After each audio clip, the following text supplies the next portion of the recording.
हरे कृष्णा कृष्णा कृष्णा हरे हरे, हरे राम राम राम हरे हरे।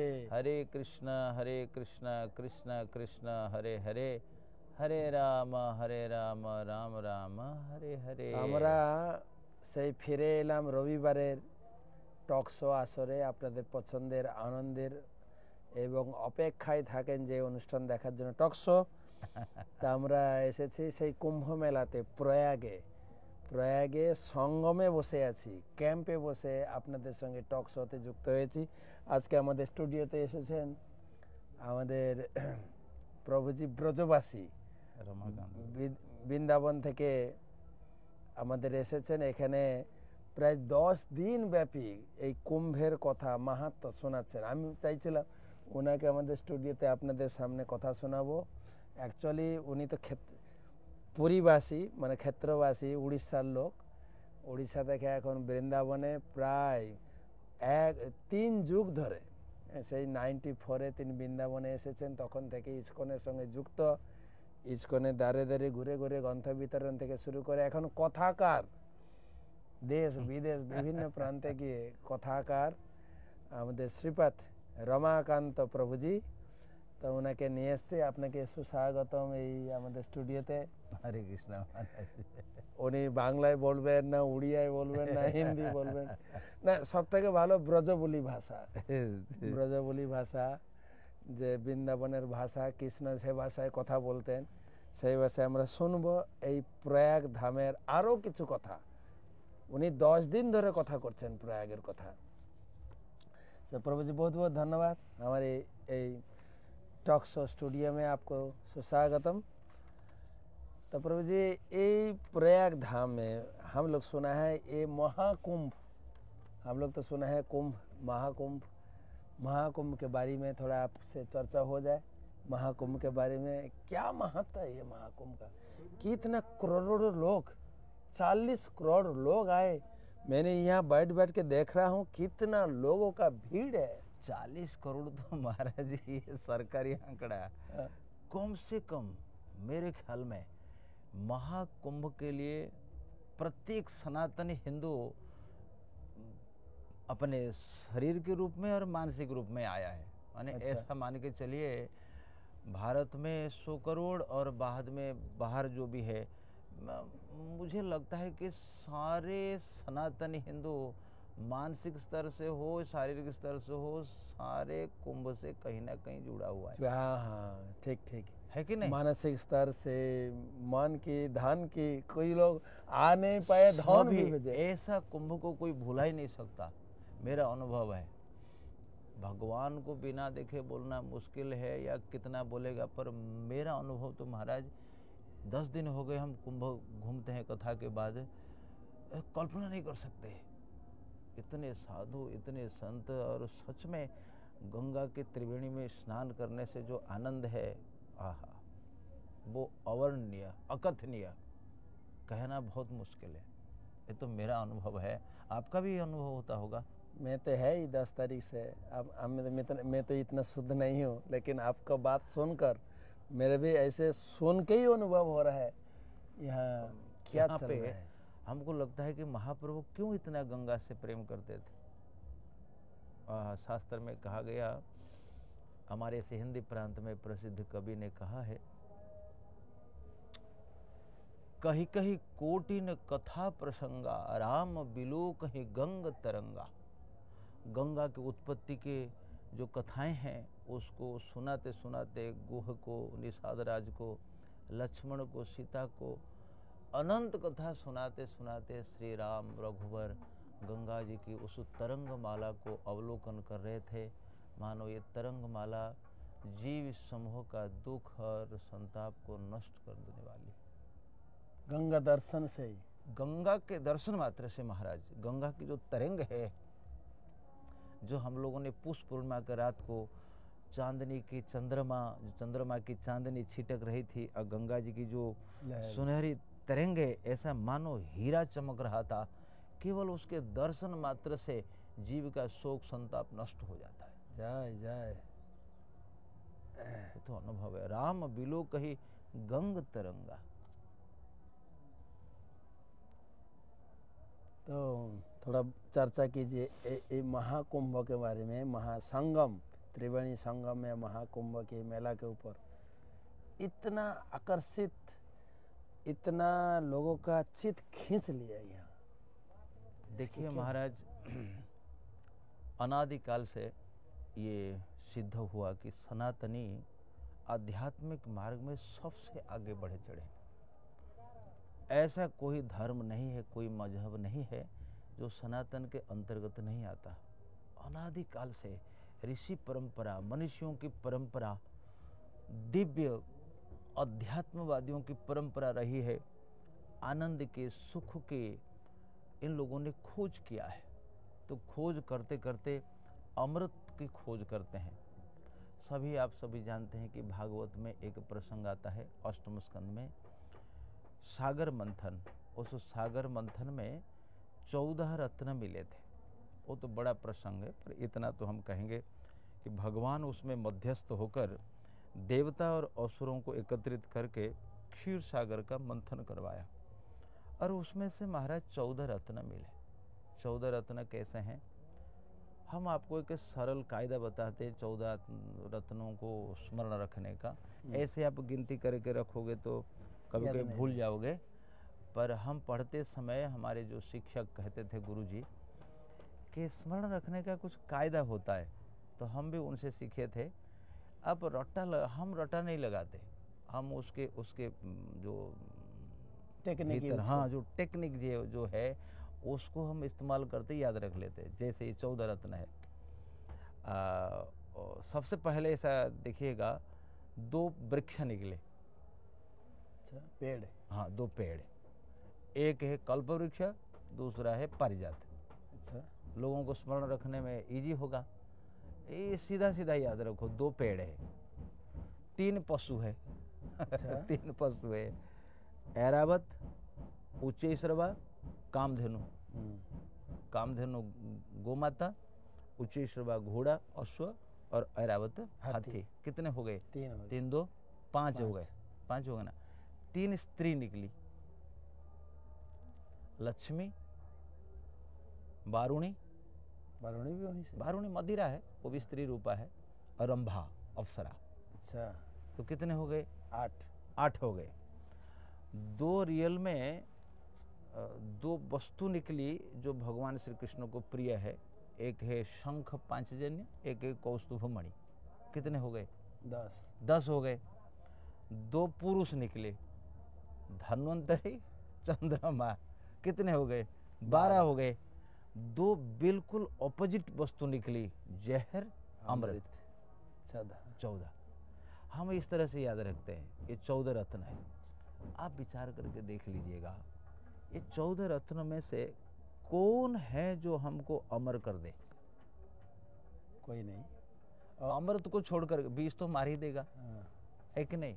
बाकी जो लक्ष्मी, रंभा, मदिरा, ये तो जीवन को खत्म ही कर देंगे। कोई इनमें से कोई भी वस्तु देखो, बाकी एक पदार्थ बचा, अमृत। अमृत को आप क्या करोगे? अमृत पी करके भी देवता लोग मरे। बलि महाराज जी के साथ युद्ध हुआ ना, अमृत पीने के बाद, उसमें भी कई देवता मरे, वो हुए। अरे देवता तो मरे कि नहीं, हम लोग देखे लास्ट पर जो कुंभ हुआ था, यहाँ कुछ लोग मरे। हाँ, अमृत पीते हुए भी, कुंभ स्नान करने के भी मरे। दूसरी बात है, चंद्रमा तो अमृत पिया था? नहीं पिया था।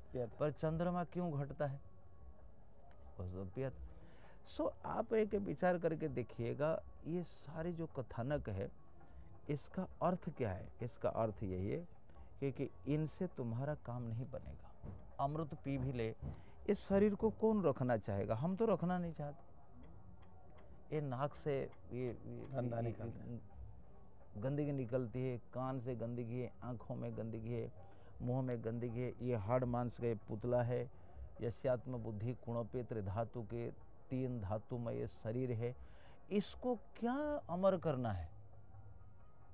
तो हमारी मनुष्यों ने देखा, हमारे साधुओं ने देखा, ऋषियों ने देखा, वास्तव में अमृत क्या है। महाराज, ये एक विज्ञान है। वास्तव में अमृत है क्या चीज है? शरीर तो कभी भी अमर नहीं होगा। मन चलाए माने अनित्य शरीर है ना। हमारे भक्ति विनोद ठाकुर ने क्या कहा कुकुर श्रृगाल सब आनंदित होए, महोत्सव करीबे तोमार देह लहे। ये देह सड़ जाएगी, मर जाएगी, खत्म हो जाएगी। सो एक एक चीज देखिएगा, इस शरीर मरण धर्मा है, मन बिल्कुल टेम्पररी है, इंद्रियां विचलित है, इनमें से कोई भी अमृत तत्व के अधिकारी नहीं है। तो इसका मतलब होगा कि मनुष्यों ने विचार किया कि सच में अमृत के अधिकारी कौन है, कौन वस्तु अमृत के अधिकारी है, अथवा हमारे भीतर अमृत तत्व क्या है। जब मनुष्यों ने ढूंढा, ढूंढते ढूंढते पहुंचा कि हम तो अमृत के ही पुत्र हैं। शृण्वन्तु विश्वे अमृतस्य पुत्रः आजी धामानि दिव्यानि तस्थो वेदा हमेन्तम पुरुषम महांतम आदित्यवर्णः तमसः परस्तात् तमेव विदित्वा यत्मृतमेति नान्य पंथा विद्यते अयनाय। ऋग्वेद कहता है तुम अमृत के पुत्र हो, तुम्हारे पिता अमृत है। श्री कृष्ण खुद कहते हैं अजोपि सन्नव्यात्मा भूतानाम ईश्वरोपि सन प्रकृतिम स्वाम अधिष्ठाय संभवामि आत्ममाया। मैं अजन्मा हूँ हे अर्जुन, बहुनी में व्यतीतानि जन्मानि तव चार्जुन, तान्यहं वेद सर्वाणि न त्वं वित्थ परंतप। श्री कृष्ण कहते हैं ना मेरा जन्म है ना मेरा मरण है। सब उनका नहीं है, उनके अंश होने के नाते हमारा हो ही कैसे सकता है, हम ही उस अमृत के संतान है। सो अमृत मंथन का अर्थ होता है ये सारे जो रत्न भत्न मिले हैं, ये कोई एक भी चीज हमारे काम की नहीं है। तो यही सिखाया देता है। ये कथानक के द्वारा सुखदेव गोस्वामी यही समझाना चाहते हैं, अमृत भी तुमको जो स्वर्ग अमृत मिले, वो अमृत भी क्या है, वो अमृत भी झगड़े का कारण, उसको पीकर भी कि लोग मर जाते हैं। हाँ, ऐसा हो सकता है थोड़ी लंबी अवधि तक जी ले, जैसे इंद्र बहुत लंबे समय तक, वो डॉक्टर भी बना सकते हैं आप। तो वो कोई बड़ी बात नहीं। परंतु अमृत का अर्थ होता है सच में व्यक्ति उस परम पद तक पहुंचना, उस हरि कथा के द्वारा भगवान के अनुभव करना, भगवान के साक्षात्कार करके उस परम पद को प्राप्त करना, दैट इज अमृत। और वो कहाँ सिद्ध होता है? गंगा के तट में। क्यों होता है कि ये जो कुंभ है, वही कहते हैं गरुड़ जी आए थे और अक्षयवट में डाले, वास्तव में वही हरि कथा ही डाले। अच्छा, ये जो त्रिवेणी है, त्रिवेणी गंगा एक तरफ आ रही है, एक तरफ यमुना है। ऐसा कहा गया कि गंगा जी भक्ति है और यमुना जी सत्कर्म है, सत्कर्म है। और ब्रह्मचर्चा जो है, जो संतों के मुख से सरस्वती नदी, वो है भक्तों के मुख से जो हरि कथा रूपी धारा निकलती है, इसी को कहते हैं त्रिवेणी। तो गंगा आकर के स्नान करके, यमुना जी में स्नान करके, अर्थात गंगा यमुना का संगम में स्नान करके व्यक्ति जब हरि चर्चा में अपना मन लगाता है, तो तब जा करके वो अमृत तत्व का अधिकारी होता है। ये है कुंभ। मतलब कुंभ यात्रा कंप्लीट होगा नहीं, जब तक वो उस अध्यात्म वस्तु को प्राप्त नहीं करेगा, तब तक अमृत तत्व का कोई मतलब ही नहीं है।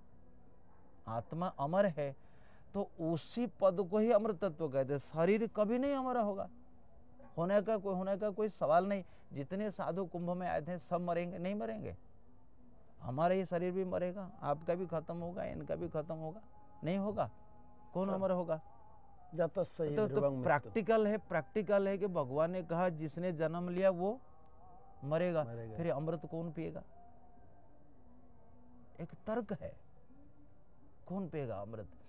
अमृत वास्तव में वही है, जीवात्मा अमृत का अंश है, और उसी तत्व तक जब तक नहीं पहुंचेगा, दैट इज समुद्र मंथन। कि तुम ये दुनिया में भटकते भटकते, महाप्रभु ने कहा संसार भ्रमिते ब्रह्मांड भ्रमिते कौन भाग्यवान जीव, गुरु कृष्ण प्रसादे पाए भक्तिलता बीज। वो भक्ति ही अमृत है, वो प्रेम ही अमृत है, पंचम पुरुषार्थ जो है। इसीलिए तो चैतन्य महाप्रभु इसी प्रयाग धाम में आकर के उन्होंने 10 दिनों तक, लगभग 15 दिन तक रहे। वहाँ बल्लभाचार्य के साथ वार्तालाप हुआ और बहुत सारे ब्राह्मणों के घर में भोजन आदि किए, और रूप गोस्वामी को इसी दशाश्वमेध घाट में एकांत में रह करके भक्ति की शिक्षा दी। रूप मानो चैतन्य महाप्रभु कहते हैं यही अमृत है, यही अमृत, यही प्रेमामृत है, यही है भक्ति रसामृत सिंधु। पारा पार शून्य भक्ति रसामृत सिंधु, तुम्हारे चाखाई ते तारे कहे एक बिंदु। हे रूप, ये अनंत अपार है, पारा पार शून्य भक्ति रसामृत सिंधु। महाप्रभु ने कहा भक्ति रस ही अमृत है ना, और तुम उसके एक बिंदु भी, एक बूंद भी ले लोगे अमर। चाखना है, चाखने के लिए महाप्रभु ने जीवा में जीवा स्पर्श करते ही आहा अमर भक्त अमृतत्व का अधिकारी हो जाएगा। इसीलिए जो 14 रत्न है, इसके पीछे भी सुखदेव गोस्वामी कहते हरि स्मृति ही सर्व विपद विमोक्षणम। हरि स्मरण ही महाराज अमृत है। अमृत और कुछ नहीं है, हरि स्मरण ही अमृत है।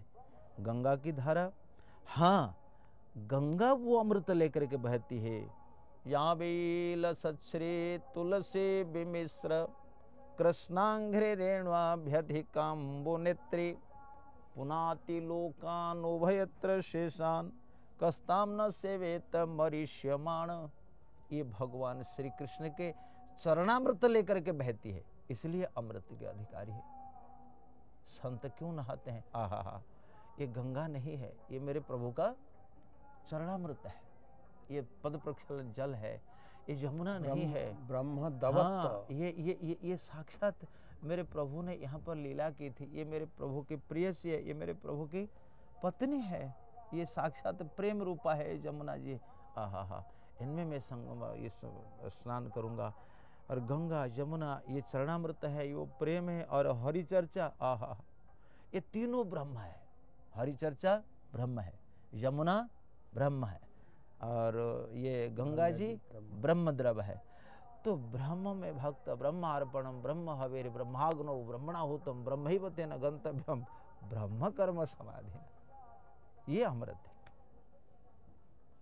तो मतलब कुंभ में आकर स्नान करना और मुख्य काम है हरि कथा चर्चा और श्रवण करना, वही ओरिजिनल अमृत। क्योंकि नहीं, ये भी अमृत है, क्योंकि थोड़ा थोड़ा ये स्नान भी अमृत है, क्योंकि हरि अमृत लेकर के वो बह रही है। हमारी प्रत्येक क्रिया, भक्ति के प्रत्येक क्रिया, भक्ति के एक एक अंग भी अमृत तत्व का अनुभव कराता हुआ वो चलेगा। भगवान ने कहा सुसुखम कर्तुम अव्ययम, अमृत है ना। भगवान ने गीता में कह दिया, राज विद्या राज जो सुसुखम कर्तुम अव्ययम, ये अव्यय है, ये क्रिया ही अमृत है। सो स्नान करना ही अमृत है, दर्शन करना ही अमृत है। श्री राम आकर के देखते प्रयाग में बैठे थे, आहा, संत लिखते हैं, पर इसको गाने से अच्छा लगेगा। अस तीरथ पति देखे सुहावा, गाइए। रामचरण मानस है, गाइए, गा सकते थे। अस तीरथ पति, असती रथपति देखे सुहावा, देखे सुहावा, सुख सागर रघुबर सुख पावा, सुख सागर रघुबर पावा, सुख सागर रघुबर सुख पावा, सुख सागर रघुबर सुख पावा। ये तीर्थराज प्रयाग है, ऐसा संत कहते हैं। ये प्रयाग तीर्थराज है, सारे छोटे मोटे तीर्थ इनकी सेना है। छोटे मोटे पाप, बड़े बड़े पाप भी तीर्थ में प्रवेश करने के लिए चिल्लाते हैं, कतराते हैं। माने ये जो छोटे मोटे तीर्थ है वो सारे पापों को मार डालते हैं। इसका मतलब प्रयाग में जब कोई स्नान करेगा, प्रयाग में स्नान करने के लिए जब व्यक्ति चलेगा तो उनके सारे पापों तड़पने लगते हैं। जैसे जैसे पुलिस का नाम सुन करके चोर बहुत थरने लगते हैं, ऐसे जिस दिन व्यक्ति अपने गृह से निकलता है प्रयाग में स्नान करने के लिए, उनके हृदय में जो पाप रहते हैं वो थर्रा उठते हैं, वो उठ करके ऊपर चढ़ जाते हैं, बाल में रुक जाते हैं। तो शास्त्र कहता है जब तीर्थ करने आओगे तो तीर्थ में स्नान करे बाल निकाल दो तो सारे पाप निकल जाएंगे। अच्छा। वो सारे पाप हड़बड़ा करके बाल के जो है ना भीतर छिद्र है उसी में घुस जाते हैं। तो तीर्थ में आकर के बाल काट देना, निकाल देना, ये बहुत जरूरी है। इसीलिए लोग केस मुंडन करते हैं। और क्या, ये शास्त्र कहता है, इसलिए केस मुड़वाते हैं। अच्छा। और ये तीर्थपति है, ये राजा है, और संगम के सिंहासन पर ये बैठते हैं। और इनकी पत्नी का नाम है श्रद्धा, और इनके मंत्री का नाम है सत्य, इनके भंडार का नाम है धर्म अर्थ काम मोक्ष। अर्थात यदि कोई व्यक्ति तीर्थ में प्रयाग में स्नान करके धर्म अर्थ काम मोक्ष कुछ भी चाहता है उसको प्राप्त हो जाएगा। और इनके मित्र है वेणी माधव। कोई कुछ ना करे, यहाँ करके मुंडन का स्नान करे, मुंडन कर ले और गंगा जी की लहर को खूब देखे, उसका प्रेम पुलक रोमांच हो जाए, और वेणी माधव का दर्शन करे, अक्षयवट का दर्शन करे। इस शास्त्र में हमारा कहा गया है यहाँ आकर के सप्त तीर्थों का दर्शन करना चाहिए। हमारे पुराणों से निकाला, त्रिवेणीम माधवम सोमम भारद्वाजम च वासुकिम वंदे अक्षयवटम शेषम प्रयागम तीर्थनायकम। हे तीर्थराज प्रयाग, तो यहाँ आकर प्रणाम करे और 7 तीर्थों का दर्शन करे। ये पुराण के अनुसार है। त्रिवेणी को दर्शन करे, त्रिवेणी देवी त्रिवेणी, माधवम वेणी माधव, वेणी माधव तो है, वेणी त्रिवेणी भी माधव, मंदिर हाँ है। हाँ, और क्या, त्रिवेणी मंदिर है। चंद्रमा का मंदिर भी है, उसका दर्शन करे। भारद्वाज आश्रम दर्शन करे, हम लोगों ने दर्शन किया। नागवासु के मंदिर दर्शन करे, अक्षयवट का दर्शन करे, शेषनाग का दर्शन करे। और ये 7 जगहों का दर्शन करने से प्रयाग का फल मिल जाता है। सब आसपास ही है, सब आसपास इसमें ये 7 तीर्थों का, 7 मंदिरों का दर्शन करे, और दर्शन करके प्रार्थना करे कि हे तीर्थपति प्रयाग, आप कृपा करो, प्रभु के चरणों में हमारी भक्ति दिन पर दिन बढ़ती रहे। भक्ति मांगना, भक्ति मांगना, हमको क्या मांगना चाहिए, क्योंकि ये भंडार है, यहाँ कुछ भी मांगेगा व्यक्ति। गंगा जी कृपा है, जमुना जी। अब सोचिए, जहाँ भगवान की दोनों प्रेयसियां हैं, गंगा भी है और जमुना भी है, तो यदि किसी से किसी को कोई हम मनवाना चाहते हैं, यदि माता जी प्रसन्न हो जाती है ना, तो काम बहुत जल्दी बन जाता है। तो यमुना जी है, गंगा जी है, त्रिवेणी है, और यहाँ बड़े बड़े भक्त भी आए। श्री कृष्ण भी यही प्रयाग होकर के गए थे बनारस आदि मिलने के लिए, क्योंकि बनारस जाने के लिए प्रयाग होकर के ही यही रास्ता है, मार्ग यही है। जब अक्रूर जी थे, मिथिला आदि गए थे, आपको प्रयाग आकर के जाना पड़ेगा। और आप सब तो जानते हो, चैतन्य महाप्रभु गंगा जी की कितनी प्रशंसा किए। हे माँ गंगा, गंगा गंगा उच्चारण करने मात्र से पाप भाग जाता है। महाप्रभु 2 बार आए, महाप्रभु भी आए, और यहाँ 15 दिन रहे इसी मकर मेला पे। हम वैष्णवों को ये मकर मेला अतिशय प्रिय क्यों है, हमको बहुत अच्छा लगता है महाराज। कई सारे लोग हैं, वही जो हमारे बाजू में जो 17 नंबर में, वहाँ मुजफ्फरपुर में 2-3 माता जी आई हैं, रोज संगम जाकर के स्नान कर रही है। कल्पवास 1 माह तक वो निवास करेगी, पूरी रामायण कथा सुनेगी, और कितना बढ़िया है। सच में हम भारतीय है, धन्य है। नहीं तो इतना पुण्य नहीं होने से, भक्ति की सुकृति नहीं होने से महाराज ये सद्भाग्य प्राप्त नहीं होगा। मायनावास के कल्पवास बोलते हैं, कल्पवास बोलते हैं। माने 1 कल्प में जो पुण्य कोई व्यक्ति करेगा, यदि 1 माह तक गंगा जमुना संगम में स्नान करके नियमों का पालन करता है, तो उसको 1 कल्पों का पुण्य 1 महीना में प्राप्त हो जाएगा। जय जय, ऐसा कहा गया। और एक सवाल है, अब तो जो बताए भक्ति मांगना है, भगवान से प्रार्थना करना कि भक्ति दे, किंतु जितने लोग आते सब तो भक्ति मांगते नहीं, वो लोग को क्या मिलेगा? देखिए, भगवत संग से कुछ ना कुछ होगा। जैसे हमारे भागवत में लिखा हुआ है, भक्ति परेशानो भवो विरक्ति। छोटा छोटा आप देखेंगे, सनातन गोस्वामी भक्ति के, चैतन्य महाप्रभु सनातन गोस्वामी को भक्ति के 64 अंगों का वर्णन करते हैं। उसमें पीपल पेड़ में भी, पीपल पेड़ की पूजा भी भक्ति है, गंगा जी में स्नान करना भी भक्ति है, दिया दिखाना भी भक्ति है ना, बहुत कुछ छोटी छोटी क्रिया भी भक्ति है। तो हम लोग भारतीय है, हमारा धर्म क्यों बचा हुआ है महाराज? क्योंकि जो कोई व्यक्ति गंगा जी में नहाने आता है तो कहीं ना कहीं आप देखेंगे, नहीं तो इतनी बड़ी आस्था कैसे टिकी हुई है, मैं तो कह नहीं पा रहा हूँ, क्योंकि इतना बड़ा मेला कभी कोई व्यक्ति अंदाजा नहीं लगा सकता है कि कुंभ क्या होता है। द लार्जेस्ट गैदरिंग, और कहीं कोई देखिए सबका मन सात्विक है, खिला हुआ है, संत घूम रहे हैं, कोई नियम पालन कर रहा है, गंगा जी में स्नान कर रहे हैं। माघ का महीना, माघ का अर्थ महाराज होता है माँ माने नहीं, अघ माने पाप। जिस माह में बिल्कुल पाप नहीं करना चाहिए, अथवा जो पाप हैं गंगा स्नान करने मात्र से सारे पाप नष्ट हो जाते हैं। माघ, माघ কথাটির মানে माघ, माँ अघ, माँ अघ, মা মানে নয়, হিন্দিতে বলে মা মানে নয়, हाँ, অঘ মানে পাপ। পাপ, যে মাসে পাপ কিছু भाग করা উচিত নয়, আর যদি বা পাপ থাকে গঙ্গা স্নানে नष्ट पाप हो चले जाए, जाए। ये माघ है, इसलिए माघ मेला लगता है वाह, संतों का। आहा, सच में हम लोग भाग्यशाली है। इसको कुंभ मेला, यही अमृत कलश है संतों का। गंगा जी में स्नान करना ये भी तो महाराज भक्ति का एक अंग है कि नहीं?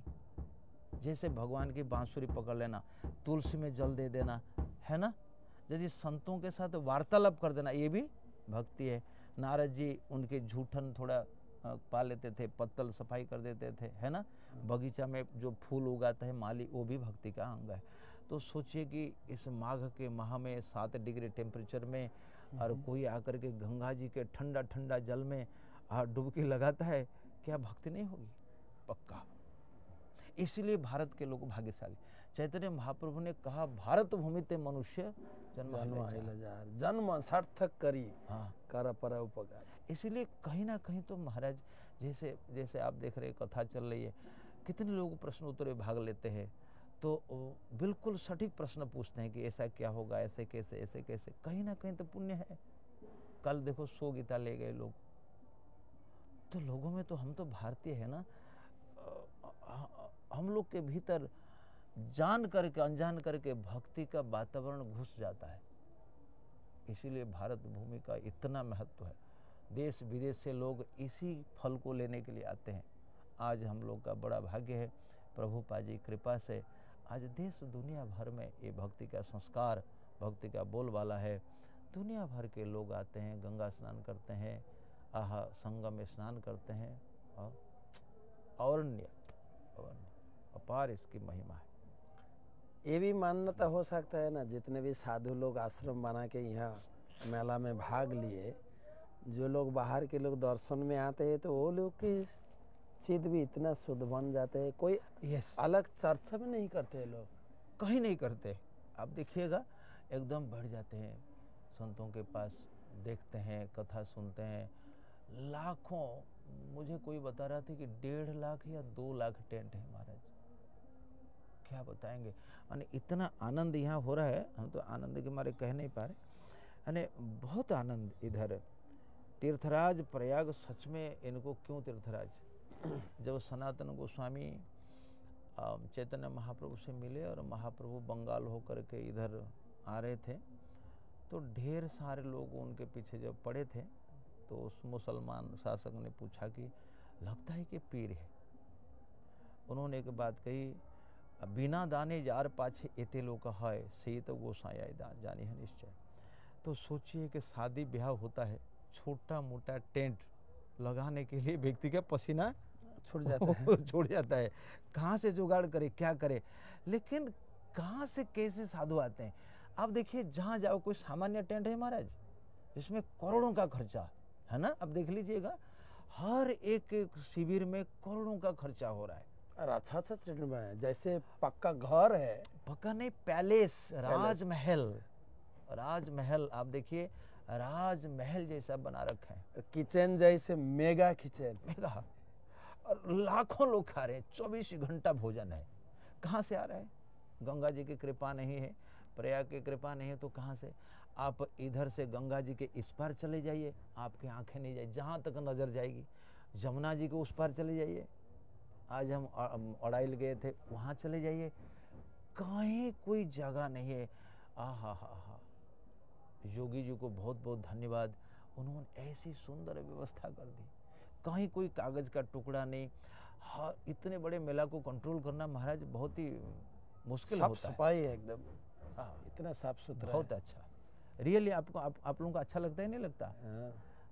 कहीं ऐसा नहीं है, कहीं ऐसा इतना नहीं है। আপনারা সবাই চিন্তা করছেন কুম্ভতে আসবো কি না, এত ভিড়, প্রভুজি বলছেন এত সুন্দর ব্যবস্থা, কোটি কোটি লোক খাচ্ছে গঙ্গার কিনারে বসে। और एक सबसे बड़ी बात है कि महाराज ये इस कुंभ की विशेषता है, माघ मकर रविगत जब हुई, ऐसा कहा गया, माघ के महीने में मकर संक्रांति आनी चाहिए।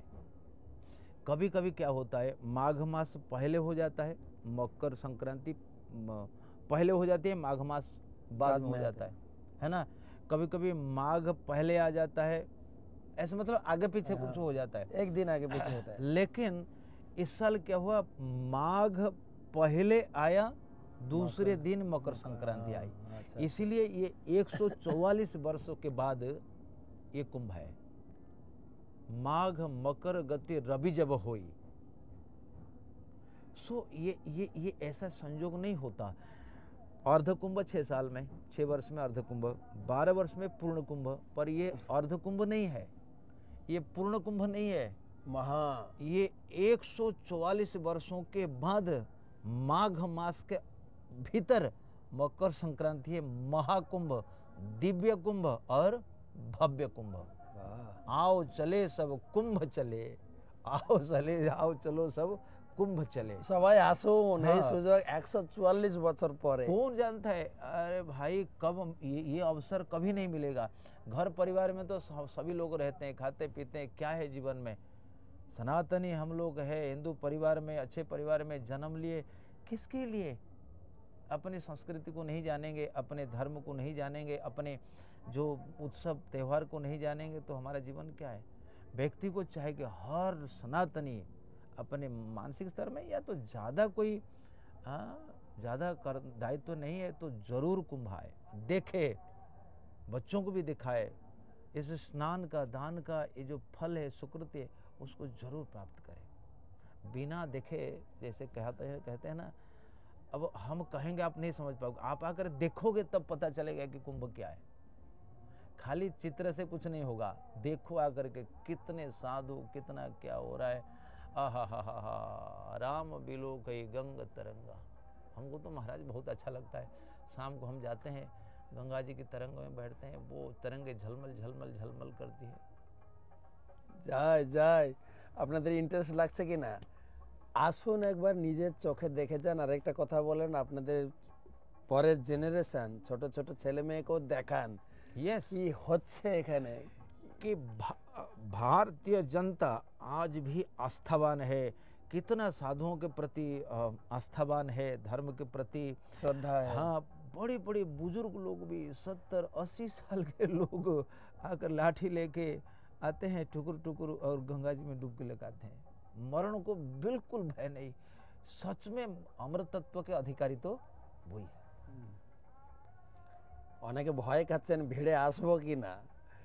এখনো মেলা 1 মাস আছে, এখনো 1 মাসের বেশি আছে মেলা, अप टू 25 नहीं, 26 माघ मेला 13 तारीख को खत्म हो जाएगा, क्योंकि 13 को प्रारंभ, 13 को, माघ एक माह है, एक महीना, तो माने पूष पूर्णिमा से माघ पूर्णिमा, पौष से माघ पूर्णिमा, तो इसी के अंदर बाकी जो रहेगा वो तो 10-15 दिन ठीक है, आप आकर कर सकते हैं, परंतु सही में मेला है आपका पौष पूर्णिमा से लेकर के माघी पूर्णिमा तक, बहुत सुंदर मेला।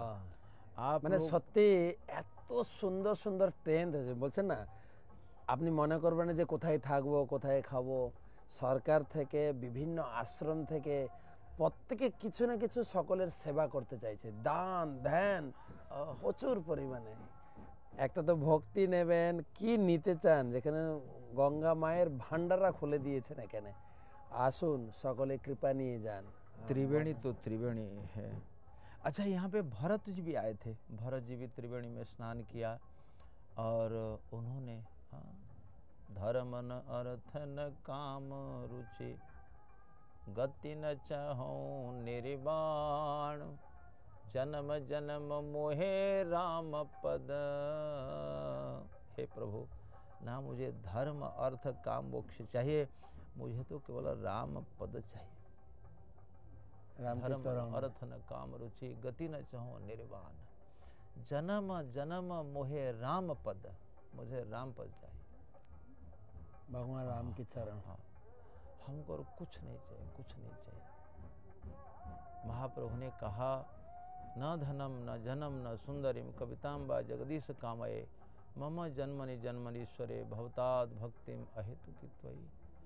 वही त्रिवेणी में आकर संगम में स्नान करके माँ गंगा के चरणों में बैठकर बस हम सबको भक्ति मांगनी चाहिए, और हमें विश्वास है ये भगवती त्रिवेणी हम सबकी इच्छा को पूरी कर देगी। जय जय। पक्का প্রত্যেকের ইচ্ছা পূর্তি বা हाँ, ইচ্ছা পূরণ बिल्कुल, করার জন্য बिल्कुल, हाँ, कर देगी। এখনো অনেক দিন বাকি, সবে মাত্র 10 দিন গেছে, আরো 20 দিন বাকি আছে। ট্রেন টিকিট কাটেন, সঙ্গে সঙ্গে চলে আসেন এই कुंभ मेलाते। अच्छा प्रभु जी, हमारे संस्थापक आचार्य प्रभुपाद भी यही मार्गदर्शन कराई।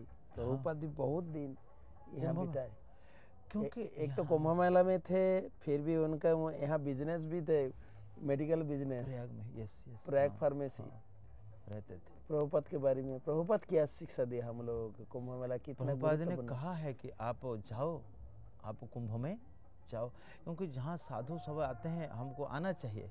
महाप्रभु यहाँ रहे 15 दिन, हम तो महाप्रभु के परंपरा में, प्रभुपाद जी का जो नियम, हरि कथा करो, गीता का प्रचार करो, संकीर्तन करो। अभी हमारा जो शिविर है, सुबह हरि कथा, वो हरि कीर्तन निकालता है, हम संगम तक जाते हैं रोज रोज, और प्रसाद अखंड रूप में बढ़ता है। गीता तो कई लाख, आप कितने गीता लाए? 5 लाख। 5 लाख। और वो पंजाबी बाग वाले कितने लाए? सब मिलजुल के सब मिलाकर कहते हैं कि 5-7 लाख गीता बांटेंगे। तो हरि कथा तो चलती है, सुबह होती है, शाम को हम 3 घंटा कथा करते हैं, तो और क्या चाहिए। ये भी एक हरि कथा भंडारा, गीता भंडारा, प्रसाद के भंडारा। ये कुंभ, ये अमृत है। सच में अनुभव नहीं करने से नहीं होगा, नहीं आने से नहीं होगा, अपनी आंखों से देखना होगा, देखना चाहिए। और कितना गंगा अनुभूति भी हो रहा है। गंगा जी की हवा देखिए ना, गंगा जी को स्पर्श करती हुई, जो महाप्रभु कहते हैं, गंगा जी के स्पर्श करती हुई वायु जब तक जाए तब तक पाप नहीं रह सकता, नहीं कहा, महाप्रभु ने कहा। और हम लोग गंगा जी के गोद में बैठे हुए हैं, गंगा जी को स्पर्श करती हुई शीतल वायु आ जाती है, आहा। हमें तो महाराज गंगा जी का बड़ा आकर्षण है। मैं प्रयाग कुंभ कभी नहीं मिस करता।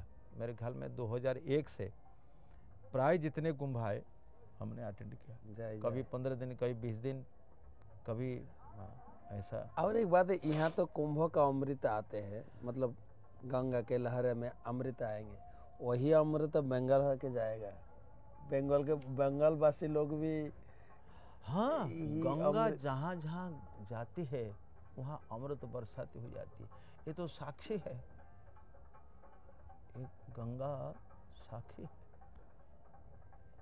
जय। বাঙালি ভারতবাসী হিসাবে তো অত্যন্ত গুরুত্বপূর্ণ। তো যাই হোক, আজকে আর বেশি সময় নেব না, প্রভু খুব ব্যস্ত, তো অনেক কথা শুনেও মন ভরছে না, প্রভু যেন আরও কিছু বলো, কিন্তু প্রভু প্রচণ্ড ব্যস্ত। হরি কথার লহরী, উনিও মুখ থেকে হরি কথার অমৃত সারাদিন ধরে দান করেন। সকাল থেকে চলছে ওনার হরি কথা, এখন রাত হয়ে গেছে অনেক। তো যাই হোক, আপনাকে बहुत बहुत धन्यवाद प्रभु जी, इतना अमृत पिलाए हम लोगों को। जो लोग इधर इधर आ नहीं पाए वो लोग भी, हाँ, वो लोग भी जुड़े मन से भी। यदि आप नहीं आ पाते हैं मन से, जो मैंने ये मंत्र कहा, इस मंत्र आप इसमें देखिएगा, त्रिवेणीम माधवम सोमम, ये जो मंत्र है, भारद्वाजम शेषम प्रयागम, यूँ कह करके नमस्कार करिए। यदि आप नमस्कार करेंगे ना मन से, ये 7 देवताओं का स्मरण करके, प्रणाम करके आप जहाँ स्नान करेंगे, वो भी गंगा स्नान का फल आपको मिल जाएगा, उससे भी प्रयाग स्नान का फल आपको मिलेगा। परंतु यदि आपके पास सुविधा है तो आप अवश्य आने की कृपा करें। अगर सुविधा है मतलब भारत सरकार भी बहुत सारी सुविधा बनाई भी, बहुत अच्छा, बहुत अच्छा। रहने का, आने का, जाने का, मतलब भोजन के लिए बहुत सारी, इतना सारे प्रयाग के लिए सब जगहों से फ्लाइट है, ट्रेन, सैकड़ों ट्रेन है, फ्लाइट हैं, और कहीं कोई खाने पीने की तो बिल्कुल असुविधा नहीं, बिल्कुल असुविधा नहीं। और हजार क्या लाखों शौचालय, लाखों शौचालय हो गए, इन साफ सुथरा इतना, कितना बहुत साफ सुथरा, बहुत, कहीं कोई ये महाराज एक मक्खी भी तो नहीं है ना? नहीं, एक मक्खी भी नहीं, एक मच्छर तो नहीं है, एक मच्छर नहीं है कोई, आपको लगता है? ना एक मक्खी है, ना एक मच्छर है। कितना बढ़िया है सच में। एक सनातनी धार्मिक राजा हो तो धर्म का उत्कर्ष हो, ये हम अनुभव कर रहे हैं। और एक विधर्मी राजा हो तो कहाँ क्या कर दे, पर सनातन धर्म, भगवान से तो हम प्रार्थना करेंगे, हे प्रभु भारत को हमेशा एक सनातनी शासक दो, और जिसे भारत की परंपरा, संस्कृति, गौरव अक्षुण्ण और अखंड रहे।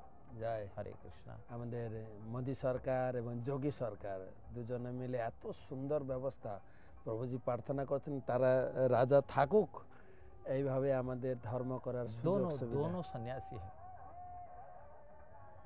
दोनों सन्यासी है। साधु के मर्म समझते हैं एवं समादर भी करते हैं। हाँ, ये रिसेंटली मोदी जी गए थे हमारे नवी मुंबई में मंदिर उद्घाटन हाँ, के लिए। खारघर मंदिर नवी मुंबई में, इतना उन्होंने प्रशंसा की कुंभ मेला के बारे में, इस्कॉन के बारे में, इतना कुंभ मेला में इस्कॉन क्या कर रहा है, हाँ, कितना सेवा कर रहे हैं। তো আজকে আর বেশি সময় নেব না, বহুত বহুত ধন্যবাদ, আপনারা থাকবেন। আর একটা রবিবার আমি এখানে থাকবো, আর একবার কুম্ভের কথা শোনাবো। আবার কাউকে যদি কুম্ভবাসী, ব্রজবাসী মিল গিয়া हम लोगों को, ये महान सौभाग्य है। আমরা যে যেখানে আছে আমাদের পরম সৌভাগ্য। একটা কথা কত সুন্দরভাবে বলেছেন, যে যেখানে থাকুন স্মরণেও কুম্ভবাসের ফল পাবেন। ভালো থাকবেন, সুস্থ থাকবেন, সামনের রবিবার আবার দেখা হবে। हरे कृष्णा कृष्णा कृष्णा हरे हरे, हरे राम राम राम हरे हरे। बहुत बहुत धन्यवाद। हरे कृष्ण।